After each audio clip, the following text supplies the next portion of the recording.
Okay, this is for Robbie and Georgia. This one's going out to Robbie and Georgia on a Friday morning. And Ellie! Oh, Ellie. We miss you, Ellie. So, I obviously didn't miss you that much. I noticed you were here. Oh, not here. Right, enter Sir Andrew. So, at Poppy's request, she wanted to have another little look through this bit, and I think that's fair enough. I do keep picking on Poppy, but I know that other people said they wanted to have a look at this. This is the first time we meet Sir Andrew, and it's thinking about this introduction of bawdy humour.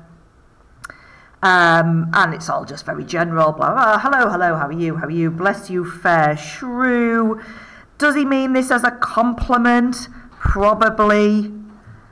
I don't know if you'd like to be called a shrew, because what do we know of another of Shakespeare's plays?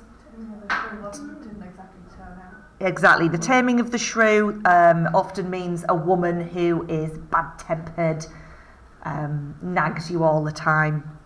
And on that note, if you do get a chance to go to Theatre Royal next year, are putting on the production of Taming of the Shrew that I've seen in cinemas, and it is amazing, absolutely amazing. And you too, sir. Accost, Sir Andrew, accost. What's that?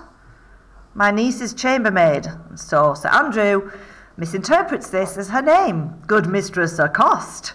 I desire better acquaintance. Her name is Mary, sir. Good mistress Mary, accost. Why is this, although it's just nice and fun, and people are smiling, I think, recollecting the scene from the Stephen Fry version, in terms of the themes of the play, what's going on, Beth? It's like the first introduction of mistake. Yeah. Even though it's just a name. Yeah. Mistakes with names and identity. You mistake, knight. Accost is front her, board her, woo her, assail her. By my troth, I would not undertake her in this company. Is that the meaning of accost? So, why are they suddenly talking about having sex with her? Front her, board her, woo her, assail her. Is Maria supposed to pretend she can't hear this? Is this all supposed to be a bit of a comic aside? Again, it's a joke. It's a cruel joke at the expense of Sir Andrew, isn't it? It's that introduction of cruel humour. At the moment, it's not kind of too bad. It's not particularly pleasant. And I don't think a feminist reading would regard it all that kindly. And understandably, she says, fare you well, gentlemen, and she's off. And now let part so, Sir Andrew, would thou mightst never draw sword again. And you part so, mistress, I would I might never draw sword again. Fair lady, do you think you have fools in hand? What's going on there? What's going on in that little exchange about swords and drawing? I love it when the teenagers don't like talking about all the sex bits. Emily? A metaphor for... for the purposes of the tape. I feel like I'm a detective interviewing somebody. Detective Emily has just entered the room and gestured with an open hand, meaning, huh. It seems to suggest that if she leaves now, that he won't be able to get the sexual betterment of her, perhaps. Fair lady, do you think you have fools in hand? Do you think I'm a fool? Oh, Sir Andrew, you are. But this is a chance for Maria to show off her quick wit as well, isn't it? Sir, I have not you by the hand. Marry, but you shall have, and here's my hand. So lots of talks of phallic imagery and hands and what's going into hands, and I think you could make this a lot more sexual than is often portrayed. Takes his hand. Now, sir, thought is free. I pray you, bring your hand to the Buttery Bar and let it drink. So was it this particular bit, Poppy, that you were... Okay. What's going on here? I mean, we don't always get a lot of stage directions from Shakespeare, but this one is pretty explicit. Brings his hand to her breast. What is a buttery bar? Well, yeah, it's a room where liquor and provisions are stored. It does imply dairy products, but there's a bit more than that going on.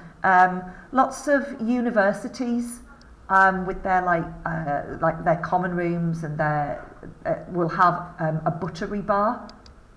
I know that Newcastle does. Nottingham definitely does. But there's something. I suppose it's like one of those instances where men are doing all of the talk, and then she's actually kind of said, or she isn't really even saying, she's making him live up to his big talk by actually putting his hand on her breast. She didn't do this in the Stephen Fry one, did she? What did she do? She definitely didn't put it on her breast. Wherefore, sweetheart, what's your metaphor? See my notes from ages ago. Is he scared or happy? You know, how is Sir Andrew? How would you have him perform this bit? It's dry, sir. There's nothing for you there. Maria characterises her metaphor of the buttery bar as dry. That is witty or ironic, but she also metaphorically rejects Sir Andrew's inept advances by saying that the bar is dry. In a production in 2002, Maria pointed out privately that this may be an ironical allusion to the male actor whose breast would indeed be dry.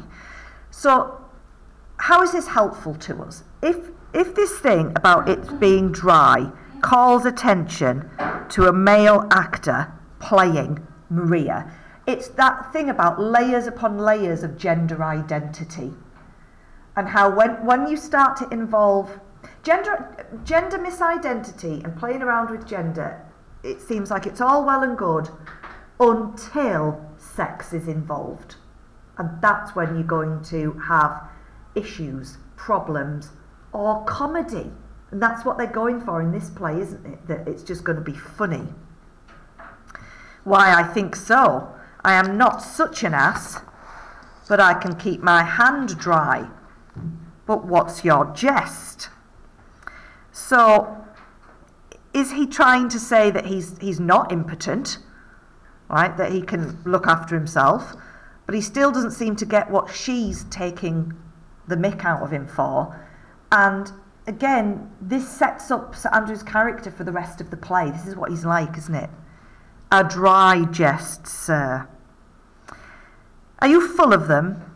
Aye, sir, I have them at my fingers' ends. So again, this sense that she, all of her jests are usually, I can't spell jests, are usually going to be people. And again, that sets us up for what's coming next. Marry, now I let go your hand, I am barren. And then she leaves. Why is barren an interesting choice of word there? What does barren mean? Yeah, it means empty. It means that you can't have children. So it goes back. So it's not just let go of your hand, now she's empty, but it does seem to be another kind of sense of referring to his impotence. And then they go on and annoy each other a bit more until we get to one of my favourite lines, I'm a great eater of beef. Right, has that cleared that up a little bit for you? That it's just sexual innuendo all over the place. Okay.